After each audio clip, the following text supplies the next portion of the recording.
Donc, bah, merci d'être là. Alors, évidemment, j'avais mis la séance à 18h, 18h30. Et puis, finalement, j'ai regardé les suppléments de Tavernier, magnifiques. Puis je m'aperçois que le film, il dure 2h50. Je me dis, flûte, je vais remonter un peu la séance. Tant pis pour Éric Bonche. En fait, c'est notre ami Éric Bonche qui est à Lille toute la journée, qui revient qu'à 18h à Paris. Donc, le temps qu'il arrive, il m'avait dit, si tu peux décaler un peu la séance. Donc, bien sûr, pour Éric, qu'est-ce qu'on ne ferait pas? J'ai accepté. Et puis finalement, en m'apercevant que le film était long et qu'en plus, il y avait un petit risque des métros qui s'arrêtent à 23h à cause des couvre-feux à droite à gauche, je me suis dit, je vais remonter un peu. Mais nous maintenons. Surtout, on n'annule pas la séance et je crois que c'est qu'on a bien fait, bien sûr. Cette séance, elle se situe dans un contexte évidemment très particulier, dans un contexte de crise sociale très grave. Je vais dire quand même quelques mots là-dessus, vous me le permettrez. De toute façon, moi je suis quelqu'un, je viens de le dire, qui prend parti, qui a toujours un petit mot à dire ou à essayer de comprendre, ne serait-ce que pour provoquer le débat, mais une griffe grave parce que la manifestation de violence de la part des jeunes complètement déboussolés, sans repère aujourd'hui et sans plus aucun respect pour l'ordre public, pose évidemment de grosses questions, mais graves aussi pour l'État et la société, non moins déboussolés, si j'ose dire, mais qui ne comprennent pas obligatoirement ce qui leur arrive. Depuis le temps et ça, et c'est une crise en gestation quand même depuis plusieurs décennies. Moi, je me rappelle des écrits de Philippe Herzog, La crise est en nous-mêmes, c'était tous les bouquins, il y a de la crise est en nous-mêmes, donc ça fait 30 ans qu'on parle de crise. Mais on a laissé exploser, évidemment, voilà. Mais État et société, je dis bien les deux qui sont déboussolés, parce que ça forme un couple, État et société. Nous, moi, je le dis à chaque fois que j'en ai l'occasion, et il faudra que l'État et la société se posent les bonnes questions et comprennent tous nos responsabilités dans ce contexte. Je dis tous.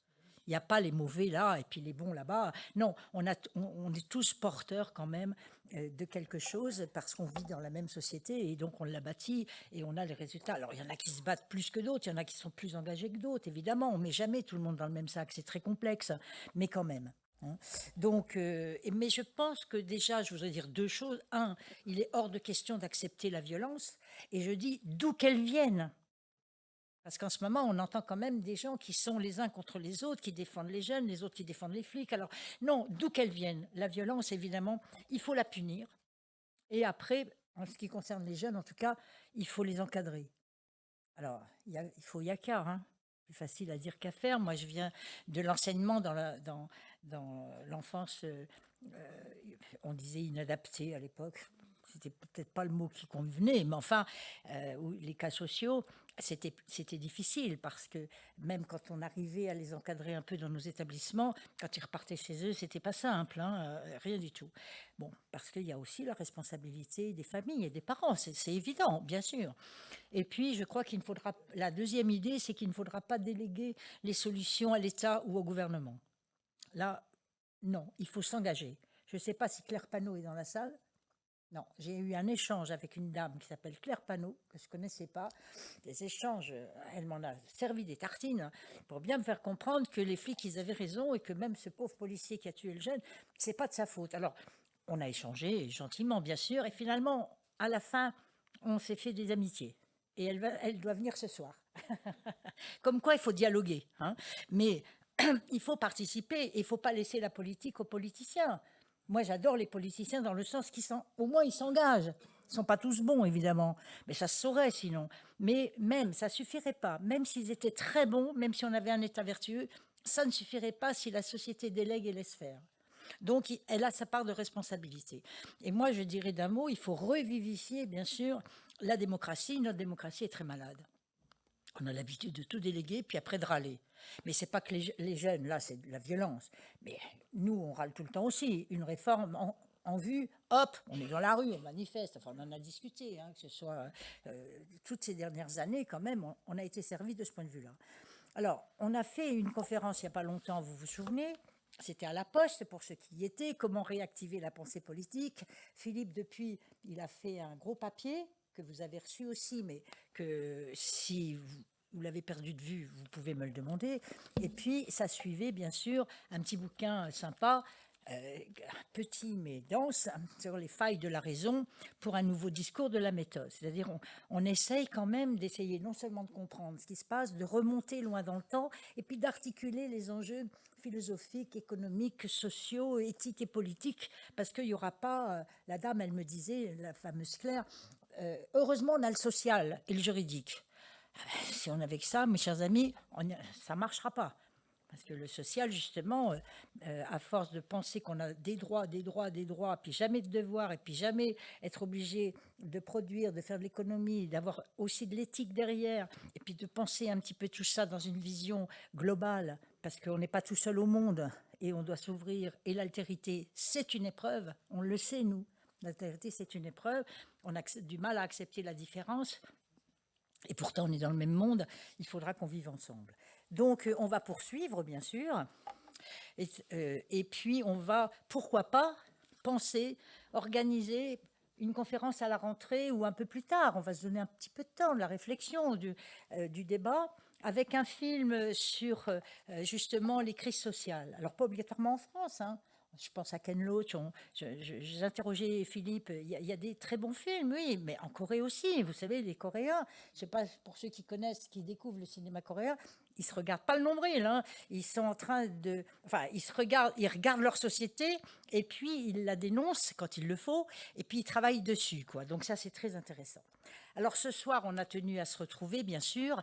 Et comme je disais dans mon petit papier que vous n'avez pas lu, me semble-t-il, pour un soutien aussi aux victimes. Quand je dis victimes, je ne pense pas seulement qu'à Naël, évidemment, mais je pense aux maires de l'Île-et-Rose, par exemple, aux commerçants, à tous, ces pharmaciens et autres buralistes.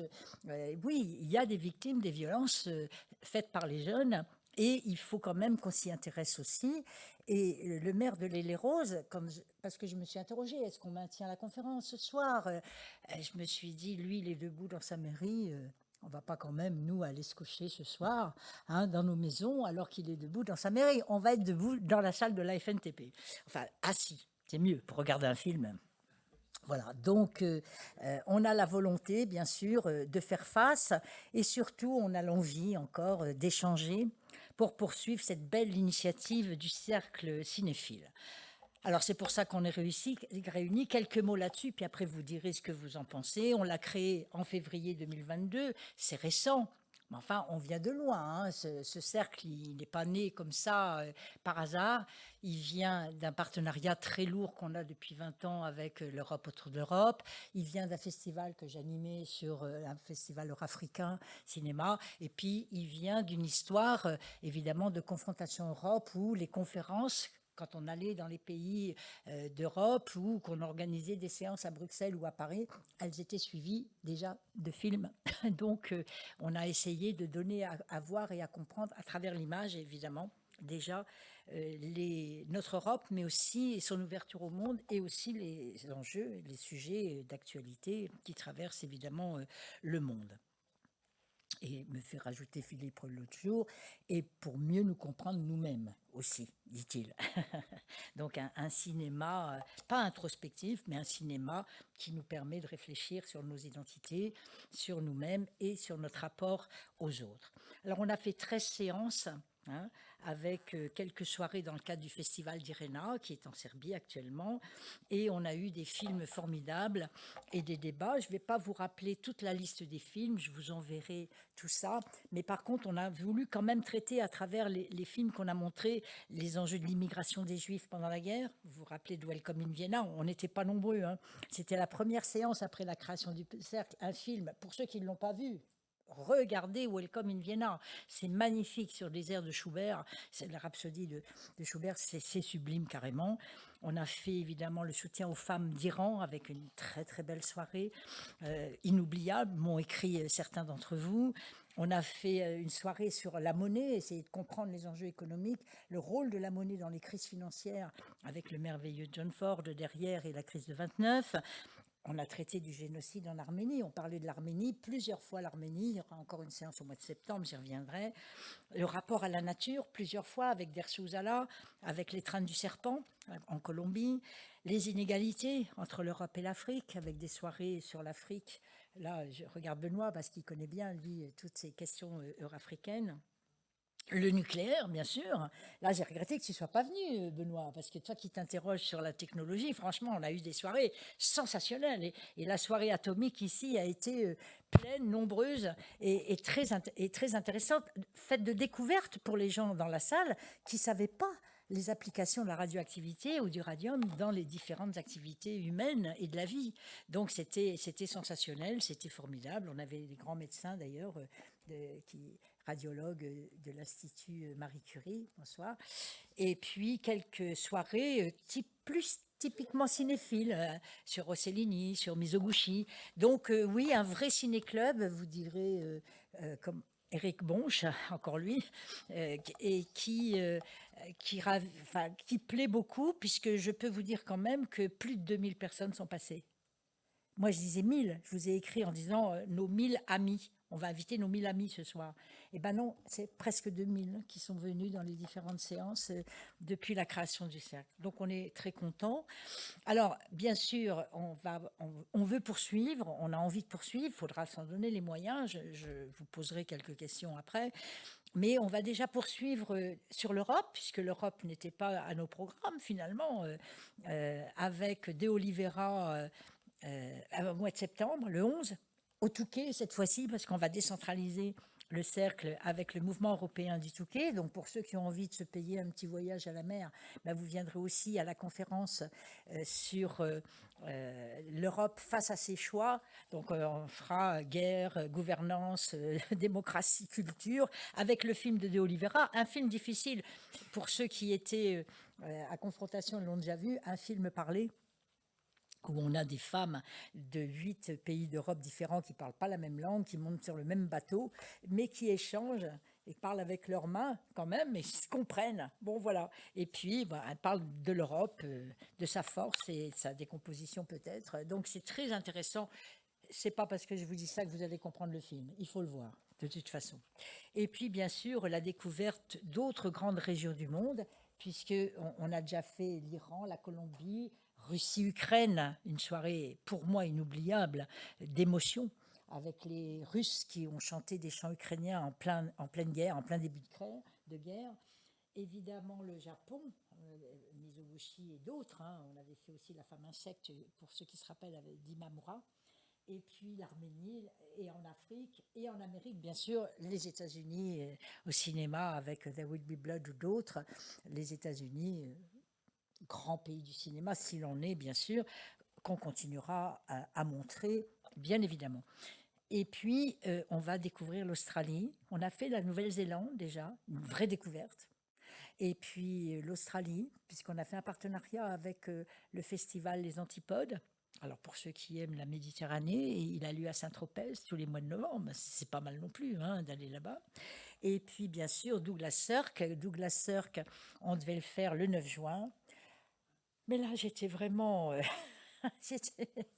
surbookée, comme on dit, avec la préparation en plus d'une grande conférence sur la réforme du marché de l'électricité, qui a été très réussie au passage. Et donc, on a reporté Douglas Sirk au mois d'octobre. Donc, on aura à la rentrée, le 11 septembre, le Touquet, le 29 septembre, le film arménien du jeune Jacob Malkounian, qui vient de sortir un nouveau film, Nous étions frères. Le titre vaut tout dire, n'est-ce pas, dans le Caucase. Et puis, le 20 octobre, Douglas Sirk. Et au mois de novembre-décembre, j'hésite, 1 ou 2 films. Nous verrons en fonction de l'agenda des entretiens européens nucléaires aussi, parce que ça existe encore. Et nous ferons certainement, de toute façon, nous ferons l'Afrique avant la fin de l'année. Et cette année, l'année dernière, on avait fait les enjeux de l'eau pour les Africains. Cette année, on fera les enjeux de la santé publique. Il y aura besoin d'une conférence là-dessus, mais en même temps, on aura des films qui ne traitent pas obligatoirement directement le sujet, mais qui sont révélateurs, évidemment, des inégalités entre nos pays et les leurs, n'est-ce pas ? Donc, on veut fidéliser les 2000 personnes. Alors, comment faire? On est 35 abonnés. Alors, j'ai commencé, hein. J'ai déjà fait 500 lettres personnelles, mais ça prend du temps, c'est long, et après, ça suffit pas. Parce que derrière la lettre, il faudrait un petit coup de fil, il faudrait, voyez, bon, on n'arrivera pas à faire tout ça, mais si on arrivait à fidéliser 500 quand même sur un an, enfin même 300 ou 400, à 80 € l'abonnement pour l'individu, 20 € pour les jeunes et 120 € pour les couples, on arriverait à couvrir quelques séances, mais pas plus. Hein. Mais enfin, c'est toujours ça de prix. Mais sinon, il faut, parce que la séance, elle nous coûte quand même, entre la location de la salle, la régie, le caméraman, le maquettiste, le YouTube, le webmaster derrière, la location des films, les droits d'auteur et autres, c'est entre 3500 et 4000 € chaque séance. Puis le petit pot quand même. Là, ce soir, il nous coûtera pas cher, mais des fois, on fait quand même un peu mieux. On fait avec les spécialités du pays qu'on présente. Donc, tout de suite, c'est pas le même prix. Mais c'est très sympathique. Et on a envie vraiment de le faire vivre parce que ce que je peux vous dire, c'est que si on est en général entre 120 et 180 personnes dans la salle. Ce soir, un peu moins nombreux, pour plein de raisons que vous comprenez très bien. Pas seulement la crise sociale, mais aussi les vacances. Déjà, ça a commencé. Et puis, les lycées, il y a moins de jeunes ce soir.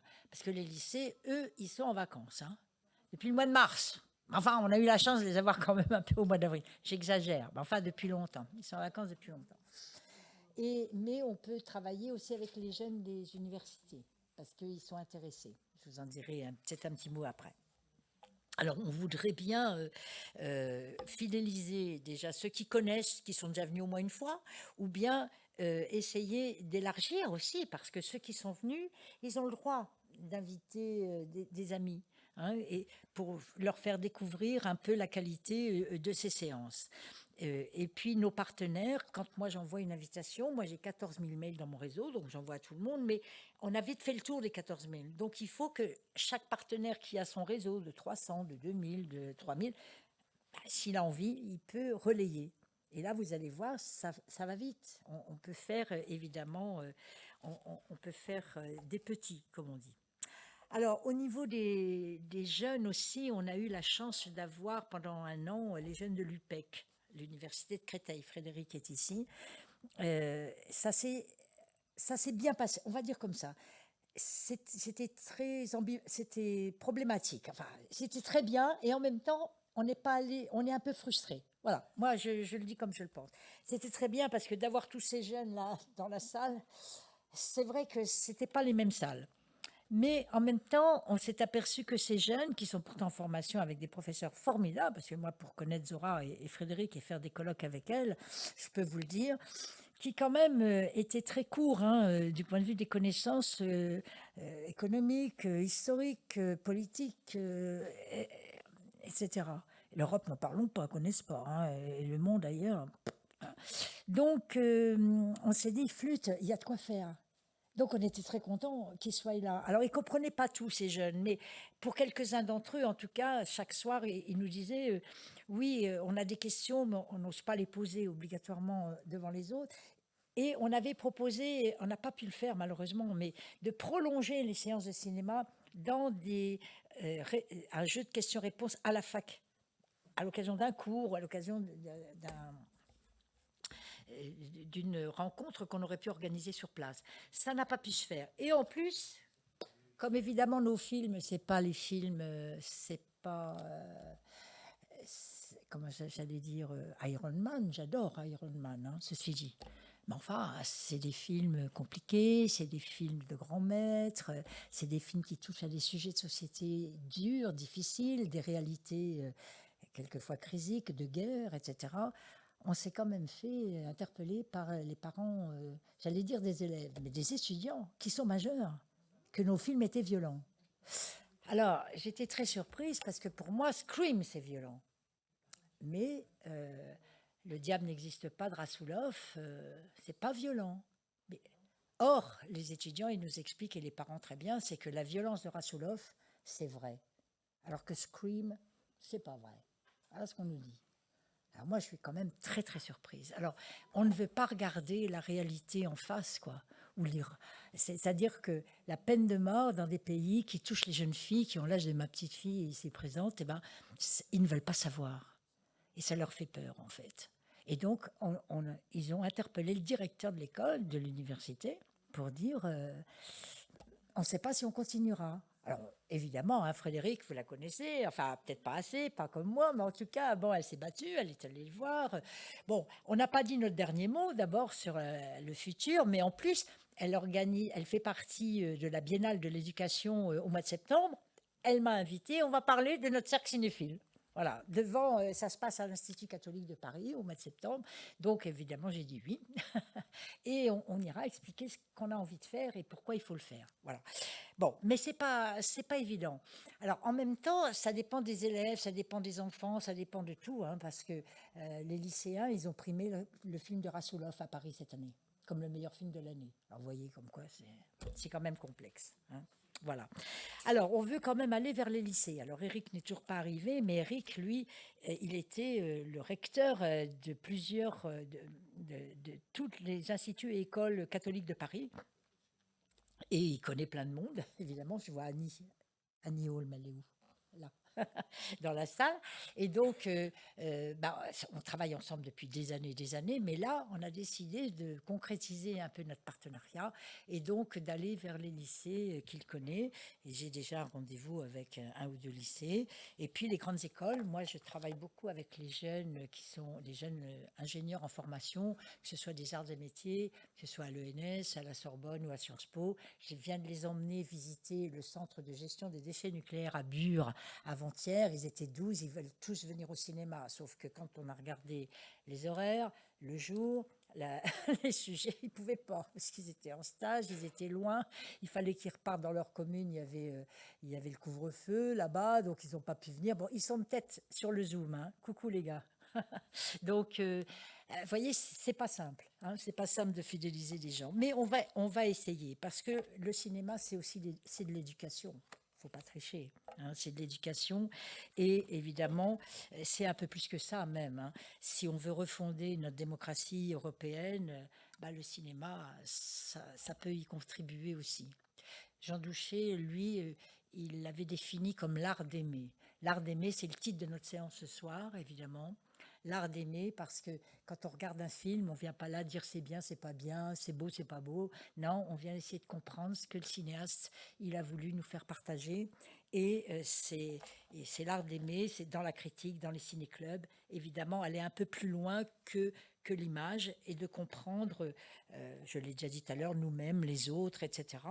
Et puis les autres, à travers l'histoire, à travers leur société, à travers leurs identités. Alors ce soir, on ne va pas déroger, hein, ce sera un très très beau film que je vais vous proposer. Ça s'appelle Laissez passer, véritable déclaration d'amour au cinéma de Bertrand Tavernier. Je ne vais pas vous en dire plus sur le film, sauf à vous dire que c'est le cinéma sous l'occupation allemande. Et c'est fait par Bertrand Tavernier. Alors j'aimerais dire un mot sur Bertrand Tavernier, ça m'évitera d'y revenir tout à l'heure. Bertrand Tavernier, alors pour moi, s'il est... alors déjà, regardez cette image comme elle est belle, non? Une image d'amour comme on en voit rarement, avec les yeux de Gamblin. Gamblin, il faut dire qu'il est magnifique, hein. Quand on le voit, on tombe amoureuse de lui immédiatement, il est presto. Mais évidemment, il est filmé aussi par Bertrand Tavernier. Et ça, évidemment, ça change tout, hein, parce que Bertrand Tavernier, c'est un humaniste extraordinaire. Et Lacroix, d'ailleurs, avait dit, Bertrand, il fait des exercices de gratitude, de reconnaissance d'une folle générosité. J'adore cette critique de Lacroix sur Tavernier. C'est un monsieur, c'est un humaniste gentil. Enfin, comment vous dire? Moi, j'adore la gentillesse. C'est la plus belle qualité pour moi. Parce que même quand il n'aime pas, il trouve à dire quelque chose de positif, quoi. Mais il explique et il est sans concession par ailleurs sur la collaboration, des choses comme ça. Mais il essaie de comprendre et il s'interroge lui-même. Si j'avais été dans cette situation, qu'est-ce que j'aurais fait moi-même? Hein, donc j'adore ce type. Et alors, il a fait plein de films. Celui-là est a été mis un peu de côté, malheureusement, avec des grands comédiens comme Podalides et Gamblin. Et puis, il traite de cinéma de Maurice Tourneur et d'autres, hein, c'est des grands cinéastes. Et ça lui a permis de démarrer finalement toute une réflexion et un travail énorme qui a abouti il n'y a pas longtemps dans une série que vous connaissez peut-être, Un voyage à travers le cinéma français. Et il est tavernier. Il avait fait un film déjà. Et puis c'était pas assez. Il était frustré, c'était pas assez. Alors il a fait une série, 4 films, avec les cinéastes entre 1930 et 1970. Alors je vous le recommande parce qu'on va pas le passer ici malheureusement. Mais oui. Alors, j'allais le dire, il n'a pas fait que la France, bien sûr, parce que c'était un homme ouvert, et il a fait un livre, un énorme livre, Nos amis américains. Bon, ben, qui n'aime pas le cinéma américain, hein, levez votre doigt. Mais il y a ce qu'il y a de plus grand et puis il y a ce qu'il y a de plus, peut-être plus terrible, quoi. Mais enfin, le cinéma américain, évidemment, c'est vivant, ça existe, et ça se renouvelle tout le temps. Donc, c'est formidable. Alors, moi, je dis, bien sûr, on avait envie de vous faire ce cadeau parce que c'était pas au programme normalement. Et puis comme quand j'ai décidé de faire une soirée quand même, se retrouver en amis pour essayer de faire quelques abonnements déjà, les multiplier parce que je compte sur vous évidemment, eh bien on va offrir ce film. Il est un petit peu long, mais je peux vous dire qu'on ne voit pas le temps passer, hein. Et ça passe, voilà, c'est laisser passer et vous allez voir, ça passe à travers, à travers les, comment dire, la situation de guerre, hein, quand même, vous allez être très surpris. Alors voilà ce que je voulais vous dire et j'aurais bien aimé prendre quelques réactions sur ce que je viens de vous dire, mais très court, avant d'aller boire un coup et avant le film. C'est-à-dire, qu'est-ce que vous en pensez, vous, de ce cercle? Est-ce que vous avez envie de vous impliquer dedans pour qu'il se développe? Est-ce qu'on va arriver au challenge? Parce qu'il nous faut un budget, sans compter les salaires si jamais on en fait, de 40 000 euros, rien que pour le cercle cinéphile. Hein. Moi, aujourd'hui, je travaille, je ne suis pas bénévole, je travaille, mais c'est pas le cercle cinéphile que... je suis bénévole dans le cercle cinéphile comme vous tous, parce que mon salaire, il est fait avec les entretiens européens dans le nucléaire. Hein, que j'adore, mais je vais arrêter quand même, pour pouvoir me consacrer un peu mieux au cercle cinéphile. Donc, bah voilà, je prends les réactions, questions. Non? Allez. Je vais forcer personne, mais il y a un micro là. Au moins de me dire que c'est bien, non? Allez, Georges.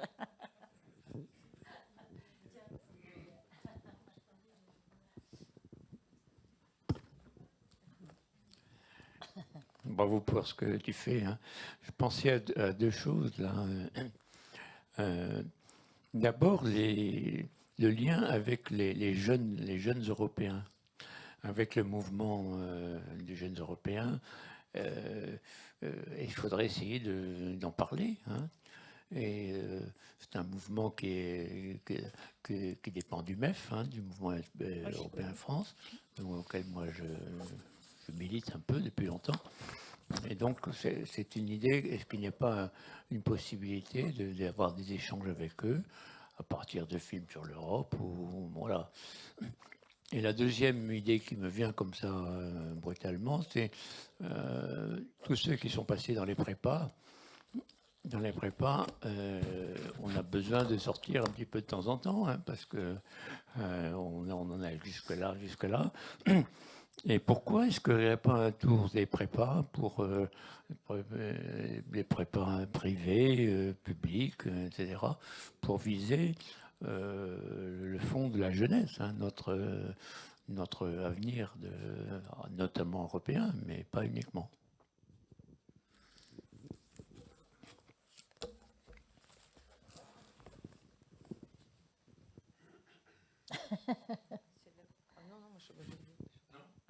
Non? Personne n'a envie de dire un petit mot? Alors, donc, vous êtes d'accord? Il faut renforcer le cercle? Oui? Non? Ah, Bah voilà. oui. Il faut le pérenniser, surtout. Il faut le garder précieusement. Il est original, parce qu'on est à peu près les seuls, je crois, à organiser des séances où on n'a pas seulement des rencontres et des débats sur le film, mais des rencontres et des débats sur des sujets sociaux, économiques, géopolitiques, et un film qui n'illustre pas obligatoirement directement la conférence, mais qui vient quand même illustrer un petit peu la conférence. Donc en fait c'est un espèce de ciné-club ou un cercle cinéphile où où il y a du cinéma, mais il y a aussi du débat, de l'échange, de la restitution d'analyses, de conférences. C'est ce qu'on aime faire, hein, pour dire la vérité, Philippe Herzog et moi-même. Hein. Un film tout seul à vous montrer, on n'est pas que des consommateurs. On aime bien, à travers ce qu'on voit, essayer de tirer des enseignements ou des conclusions pour l'action. Hein. Enfin, en tout cas, moi, c'est mon truc, ça. Un peu plus peut-être que Philippe, qui lui aime bien aussi apporter ses réflexions, ses idées, qui nous permettent après d'agir peut-être et d'intervenir. Donc ça, c'est ça le cercle cinéphile en fait. Hein. C'est confrontation prolongée avec un peu plus de cinéma. On va dire ça comme ça. Voilà, donc si vous êtes d'accord, alors j'entends bien la jeunesse. La jeunesse est très important. On ne va pas cibler les enfants, pourtant ça mériterait que ça démarre là. Hein. Mais ça, c'est le rôle des parents et des éducateurs peut-être.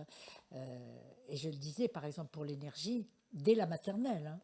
Il faut emmener les enfants visiter les centrales nucléaires dès la maternelle.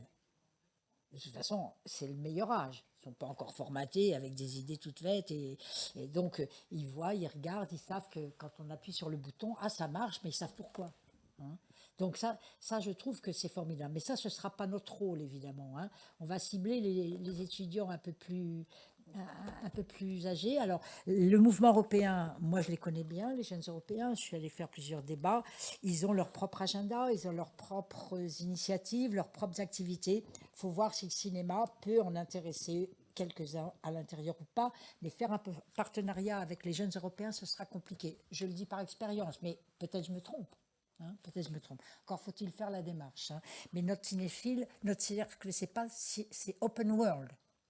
On est d'accord. Hein. C'est l'Europe, d'accord, mais ouverte sur le monde. Hein. Nous, on veut savoir ce qui se passe en Chine. On veut comprendre les Japonais. On veut comprendre les Australiens et les autres Américains ou Africains. Hein, c'est ça notre idée. C'est-à-dire que, en fait, on a créé ce cercle au moment de la refermeture des frontières avec le Covid. Et aujourd'hui, on a des enjeux géopolitiques devant nous avec le refractionnement du monde en bloc. Vous suivez les actualités. Depuis la guerre Russie-Ukraine, il y a effectivement des pressions à huée et à dia de part et d'autre, notamment des pressions américaines, il ne faut quand même pas tricher, pour refractionner le monde en bloc. Et on nous somme de choisir notre camp. Ben ça, non, on ne veut pas. Nous, on veut travailler avec tous les peuples du monde et sociétés du monde. Alors évidemment, on a notre avis là-dessus. On les juge. On juge leurs politiques, leurs actes, évidemment. Mais on ne veut pas les rayer de la carte. Ni les uns, ni les autres d'ailleurs, entre parenthèses. Donc, non seulement on les juge, mais on apprend grâce à eux. Absolument. C'est en sens, dans les deux sens. Hein. Tout à fait, absolument. Donc voilà. Et alors, la deuxième idée que je voudrais vous soumettre, et puis après, bon, bah, on va aller boire un coup et puis on regardera le film, mais c'est de ne pas rabaisser notre niveau. C'est-à-dire que nos conférences sont quelquefois hard. On nous l'a dit, et je le sais. Conférences d'économie politique autour de la monnaie. Bon, mais la monnaie, c'est un problème qui intéresse tout le monde normalement, et pas seulement les économistes de la finance. Donc il faut absolument qu'on popularise tout ça. L'énergie, c'est la même chose. La réforme du marché des CC, ça semble barbare, mais quand on en fait de la politique, tout d'un coup, bah, c'est de la solidarité entre nos espaces, c'est de l'électricité partout. Donc voilà, c'est des politiques publiques ou communes qui nous permettent justement d'avoir la lumière, le chauffage et autres électricité pour produire. Donc il faut qu'on arrive à, comment dire, à donner envie de faire de l'économie, de la politique, etc. Et puis, quand c'est illustré par des films sensationnels, alors il y a des vieux films. La dernière fois, il y a des jeunes ici, quand on a montré un film en noir et blanc, c'était Mizoguchi. J'ai été très surprise de la réaction des jeunes. Ça a crépité dans la salle. Vraiment, et les jeunes ont levé le doigt. C'était la première fois qu'il y avait plein de jeunes qui... Mais à la fin, ils sont venus me voir, ils m'ont dit « Tu passes des films que en noir et blanc ?» Alors, j'ai dit non. Rassoulov, c'était en couleur, par exemple. Là, ce soir, ce sera en couleur. Mais d'un air de dire, il n'y a que des vieux films. Il n'y a que des vieux films ici. Alors non, bien sûr que non. Il y a des vieux films, bien sûr, parce qu'il y a des films qu'il faut absolument que les jeunes découvrent, et les moins jeunes, parce que Mizoguchi, levez votre doigt, les gens qui connaissaient Mizoguchi avant la séance Mizoguchi. Même les Japonais ne connaissent pas. Donc, non, on fait découvrir des grands maîtres, des grandes œuvres, des œuvres qui ont existé, bien sûr, et puis des œuvres en gestation ou des œuvres qui sortent en ce moment, parce qu'il y en a. Il y en a beaucoup. Et il y a des pays qui émergent dans le cinéma. Je parlais de la Corée tout à l'heure, ou les Philippines, ou l'Asie, mais l'Afrique aussi. Hein. L'Afrique, il commence aussi à avoir un beau cinéma. Et le FESPACO, le dernier FESPACO, il y a eu des chefs-d'œuvre. Donc on va faire connaître un peu. Alors, une séance par mois, il ne faut pas vous faire des illusions, vous ne verrez pas tout ici. Mais peut-être que ça peut vous donner envie. Par exemple, Mizoguchi, on vous montre un film, ben vous allez vous acheter le coffret de 18 films. Hein. Douglas Sirk, kiff kiff. Hein. On va vous en montrer 3 des films sur Douglas Sirk, le 20 octobre. Là, il faut faire un partenariat avec les écoles. Hein. Et ben après, on va s'acheter le coffret de Douglas Sirk et puis on en a pour un mois à pleurer à chaudes larmes devant son petit écran hein, ou son grand écran. Donc, vous voyez, c'est ça qu'on a envie aussi de vous faire aimer, quoi, découvrir. Rossellini, c'est la même chose et d'autres. Et puis, il y a les jeunes. Alors, les jeunes, c'est pour nous que c'est compliqué parce qu'on les connaît moins déjà.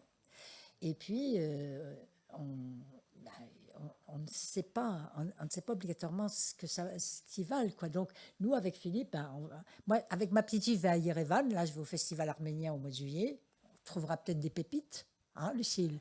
Et puis, au mois d'août, on va aller à Locarno avec Michel, avec Poppy aussi.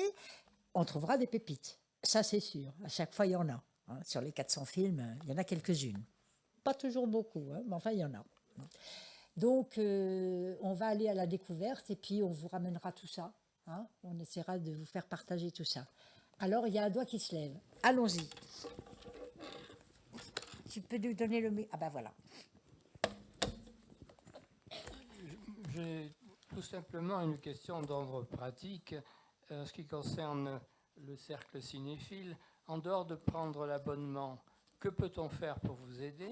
Et plus généralement, comment peut-on vous aider pour l'organisation de ces conférences que j'ai trouvées, les dernières auxquelles j'ai assisté, je les ai trouvées absolument remarquables, avec une seule envie, c'est d'attendre impatiemment la suivante. C'est très gentil.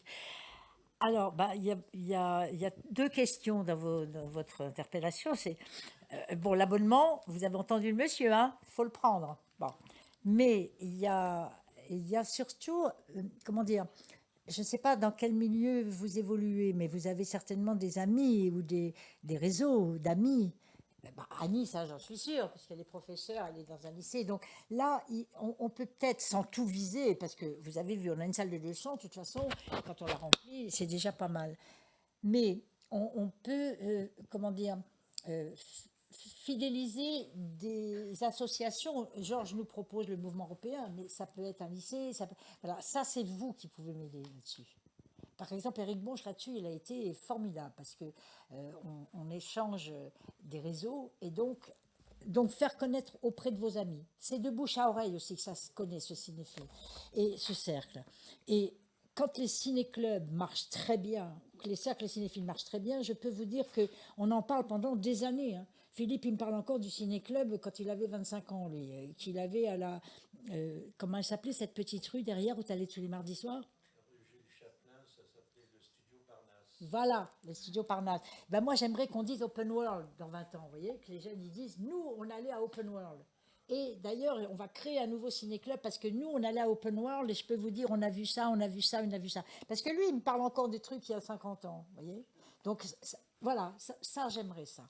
Ça, c'est la première chose. La deuxième chose, comment... Voilà, Éric Bonche, on a parlé de toi plein de fois. On va l'applaudir, tiens. Hop. Ah, ça nous fait un peu d'aération. Et puis, merci Eric d'être là, parce qu'il revient de Lille, lui. Et donc, la deuxième chose, c'est comment participer un peu plus concrètement. Alors, pour l'instant, ce cercle cinéphile, c'est une activité d'une SARL, ASCPE, que je dirige, mais ce n'est que ça. On s'abonne, un peu comme vous vous abonnez aux échos, enfin, ou je sais pas quoi. On n'est pas adhérent au cercle. Alors mon idée quand même, c'est de travailler cette année avec vous tous pour aller vers une association. C'est-à-dire créer une association qui permettrait d'ailleurs d'aller chercher des financements de fondations peut-être. Parce que là, moi, je ne vais pas vers les fondations, je vais vers les entreprises, heureusement. Tout à l'heure, je vous ai dit, on est 30 abonnés, vous imaginez que ce n'est pas avec ça qu'on a réussi les 10 séances du cercle. Mais on a... Alors, ça ne veut pas dire qu'on ne voudrait pas les fidéliser, hein. Eiffage, Orange, EDF, le CEA et d'autres. On aimerait bien les garder quand même. Parce qu'on peut développer ce cercle. On peut avoir une séance par mois, mais on peut le décentraliser. On peut aller dans les lycées. On peut faire beaucoup de choses. On peut publier autour des séances qu'on fait. Moi, j'avais une lettre, la lettre du cinéma. Comme je fais la préparation des séances, les entretiens en même temps et tout, la lettre, pour l'instant, je l'ai laissée un petit peu de côté. Hein. On a décidé avec François de faire un film, d'ailleurs, sur ce qu'on a déjà fait. Mais un petit film. Un petit film attractif, quoi, qui donne envie de venir au cercle. Mais ça, alors, ça, c'est la deuxième chose, c'est aller vers une association qui obligerait à élire un petit CA qui serait sensibilisé, qui pourrait se réunir, pas tous les mois, mais 2-3 fois par an, qui serait sensibilisé justement sur le programme du cercle cinéphile. Et il y a plus d'idées, évidemment, dans 10 têtes que dans une, même si moi j'aime bien décider toute seule. C'est plus facile, on va pas se mentir. Hein. Donc, mais c'est sympa aussi de décider à 10. Voilà, j'ai l'habitude, je l'ai fait, mais c'est compliqué. Hein. Mais enfin, vous voyez, et ça, alors on avait quand même créé un comité de pilotage. Dans ce comité de pilotage, il y a Éric Bonge, encore lui, Philippe Herzog, bien sûr, Michel Vigneault, Poppy, Frédéric, Nourri, je ne le vois pas, il est par là dans la salle, François. Bon, on est une petite dizaine. Et c'est très sympa, en fait. Bah alors, on s'est réunis 2 fois, quoi, en un an. Bah, enfin, c'était sympa les 2 fois. Hein. Et puis, alors, on a bu et mangé. Mais enfin, bon, on n'a pas fait que ça, on a travaillé aussi. Hein, donc, voilà, pour répondre à votre question. Oui, Michel. Avez-vous pensé à des produits dérivés? Oui, mais là, il faut une association. Oui, c'est comme ça que ça s'appelle, mais... Non, mais par exemple, quand vous présentez un film, vous pourriez vendre le DVD correspondant. Ah bah, oui, mais ça... Oui, mais c'est un peu comme je fais mes conférences, on vend des livres, quoi. Oui, oui, bien sûr, on peut le faire, mais ça veut dire qu'il faut que j'achète les films et puis que je vous les vende après. Non. Vous allez vous les commander vous-même à la FNAC après, il n'y a pas de souci, là. Ah non, non, non. Alors, ça n'arrête pas. 0 centime plus 0 égale 0, et même moins quelque chose, parce que tous les films que tu achètes, tu les vends pas tous, donc tu les donnes. Ah, Il faudrait les commander quand on s'inscrit, je pense. Oui, mais déjà, tu sais, je n'arrive pas à faire payer les 15 € par séance. Je vais te dire, c'est très complexe. Il y a des abonnés, donc il y a des gens qui rentrent, ils ont leur petite carte, c'est gratuit pour eux, puisqu'ils sont abonnés. Donc il y a d'autres gens que j'invite, évidemment, ils viennent. C'est marqué pourtant dans chaque invitation, 15 € la séance, parce qu'avec ça, on a la conférence, on a le film, on a le buffet, et 5 € pour les étudiants, histoire de dire que c'est pas gratuit. Ça vaut bien un paquet de cigarettes quand même, une séance comme ça. Bon, donc, on invite. Eh bien, il y a des gens qui viennent, ils arrivent, ils disent « Ah bon, il faut payer ?» Ben, c'est 15 €, c'est « Ah bon, mais c'est écrit tout petit. Ah, mais j'avais pas vu, c'est écrit tout petit.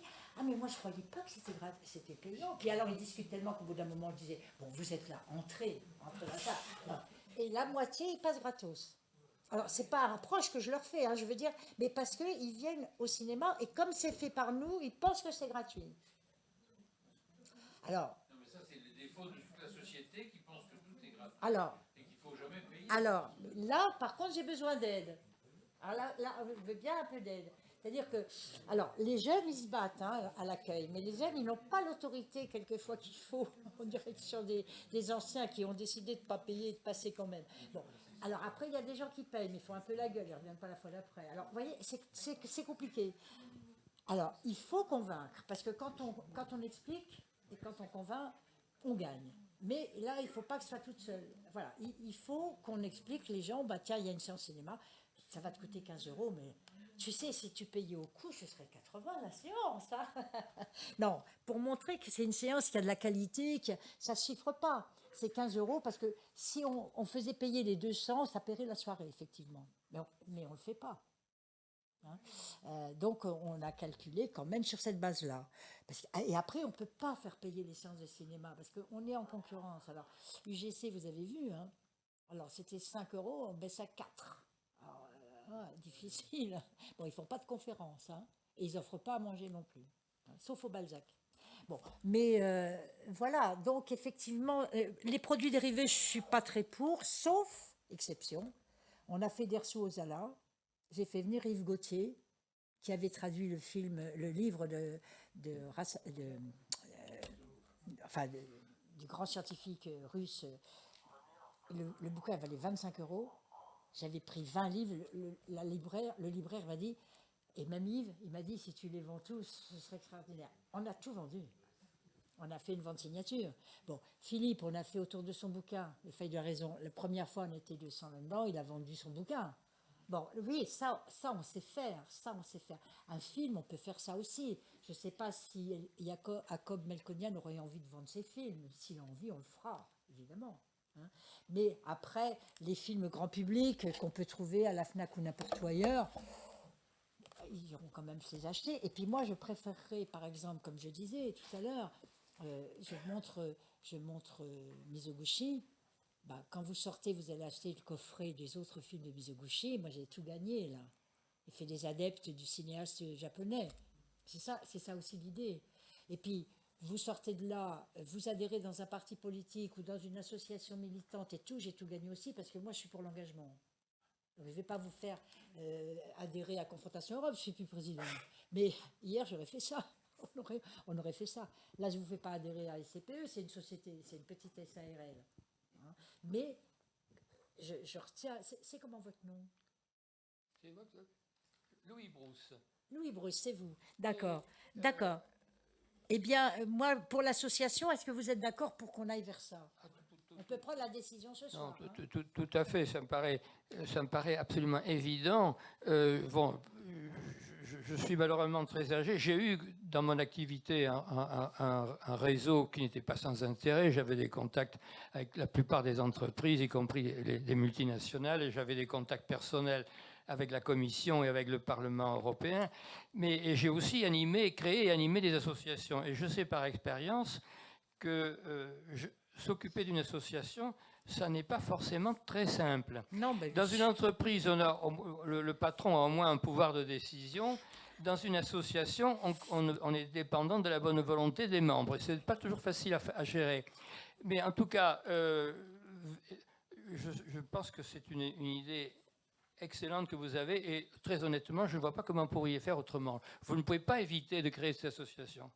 Alors, on va lever son doigt. Qui est pour? Dans la mesure où je peux vous apporter une aide personnelle, bon, je suis très âgé, mais je ferai ce que je pourrai pour vous aider. Vous n'êtes si peut-être je pas le le peux. doyen ici. Parce que vous savez, on fait des concours d'âge ici. Hein. La dernière fois, on avait Jacques Delarosière, 94. Non, j'en aurai bientôt 91. Ah, c'est pas mal. C'est pas mal. Viens, Eric.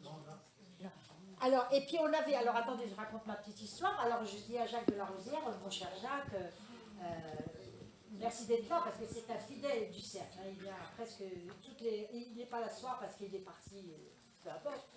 Et alors, il y avait Pierre Zaleski qui était pour la soirée atomique, qui était là, un grand physicien nucléaire avec qui j'ai travaillé déjà plusieurs fois. Et je dis à Pierre, tu sais qu'on a l'ancien directeur du FMI qui est là, il a été gouverneur de la Banque de France. Il dit, oh, oui, je connais très très bien Jacques Delarosière. Et j'ai dit, mais c'est un vieux monsieur, mais enfin, il est magnifique. Et j'appelle, et il me dit, mais moi je le connais, mais lui, il ne me connaît peut-être pas. Alors j'appelle Jacques Delarosière et je le présente à Pierre Zaleski. Et je dis, mon cher Jacques, vous avez là un homme formidable. Et je dis à Pierre, tu sais, et je dis à Pierre, tu te rends compte, il a 94. Et il me répond, j'en ai 95. Je lui dis, c'est pas vrai, quoi. On avait fait Varsovie ensemble. Et Philippe, qui se place toujours d'être vieux, 83, c'est un jeune homme, évidemment. Oui. Et moi, je suis une petite fille. Arrière-grand-mère quand même. Mais bon, Eric. Moi, toute ma carrière professionnelle a été en association. Voilà. Notamment, j'étais le coordinateur de tous les lycées catholiques qui sont gérés que par des associations à but non lucratif. Et j'ai moi-même un certain nombre d'associations. Donc, je pense qu'effectivement, c'est une bonne formule pour ce que tu souhaites. Donc, moi, je vous inciterai à prendre cette forme-là. Il y a quand même un groupe. Le tout, c'est d'avoir un groupe autour, quoi, de ne pas avoir un président, une présidente toute seule, etc. Donc, il y a déjà un certain nombre de gens très actifs autour de Claude. Donc, voilà, c'est une forme qui est, à mon avis, très productive et qui nous laisse très libres. Et voilà, c'est la liberté d'association. Excusez-moi de faire un peu de pub pour mon ancien système, mais avec la liberté d'enseignement, c'est la liberté de presse. Voilà, ce sont les grandes libertés de la République. Donc, bravo l'association, et je suis partant. Voilà. Voilà. Confrontation Europe, 30 000 membres, c'était une association hein, qu'on a dirigée 30 ans avec Philippe. Là. Mais c'était quand même lourd. Hein. Enfin, on faisait de l'économie politique, vous savez, on était aussi en contact avec les entreprises, les grands patrons et autres territoires et pays européens et du monde. Mais c'était formidable. Mais on avait, là, c'était une petite entreprise. Hein. Enfin, une petite PME, moyenne, hein, parce que, enfin, une moyenne entreprise. Hein. Il y avait 25 salariés quand même, un gros budget. On ne va pas faire la même chose, hein, je vous rassure. Non, on va élargir le cercle, si vous êtes d'accord, avec un petit noyau de dirigeants qui vont permettre justement de le faire connaître, de le faire éclore et puis de continuer surtout à nous retrouver comme ça une fois par mois au moins. Alors là, c'est le 5 juillet. J'ai pas bien choisi ma date, vous allez me dire, pour faire. Mais je me suis dit, ça fait rien, on va le faire quand même pour voir. Mais l'association, quand on fera l'assemblée générale pour la créer, à ce moment-là, on se battra. Là, il faut 300-400 personnes dans la salle, hein. Et là, ce ne sera pas moi toute seule. Hein. Je vous demande, si vous êtes d'accord pour aller vers l'association, là, il faudra mettre un peu il faudra m'aider, quoi. Enfin, aider pour faire venir du monde. On est d'accord? Alors, on est d'accord. Allez, le pari est retenu. On va boire un coup et après, on regarde le film. Un grand merci.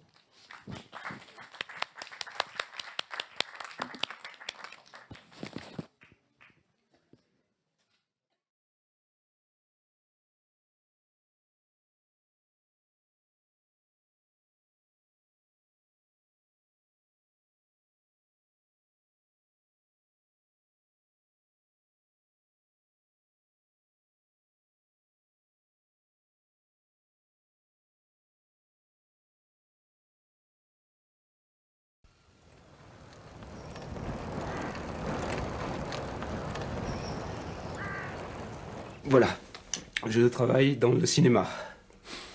À la Continentale, firme allemande, mais film français. Je vous dis que je ne veux pas travailler pour les frisés, mais je ne veux pas non plus me retrouver à Berlin, ni même à Fresnes. La règle est simple, je veux de bons films. Comme tout metteur en scène, acteur et chef de poste, vous aurez à laisser passer. C'est mieux de fermer sa gueule. Toujours c'est mieux. Mais en ce moment, c'est obligation. C'est un flic, pas un ancien flic, un flic d'aujourd'hui. Il travaille avec les Allemands.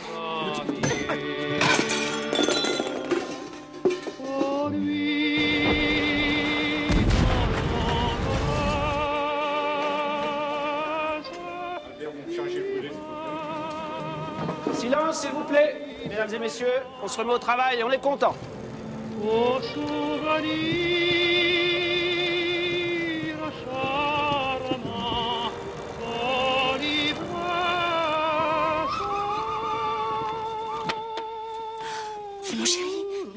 Mais non, mais c'est trop tôt.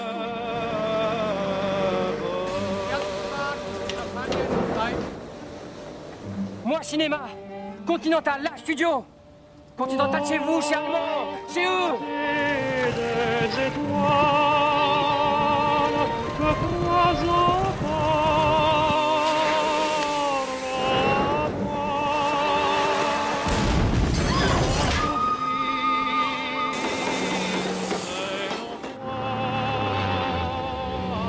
Bring the Jeep. Si je vois De Gaulle, je lui dis quoi? Dois sauter. C'est toi à sauter. Je saute.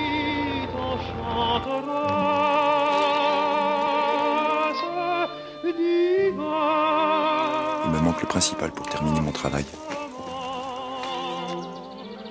Être libre.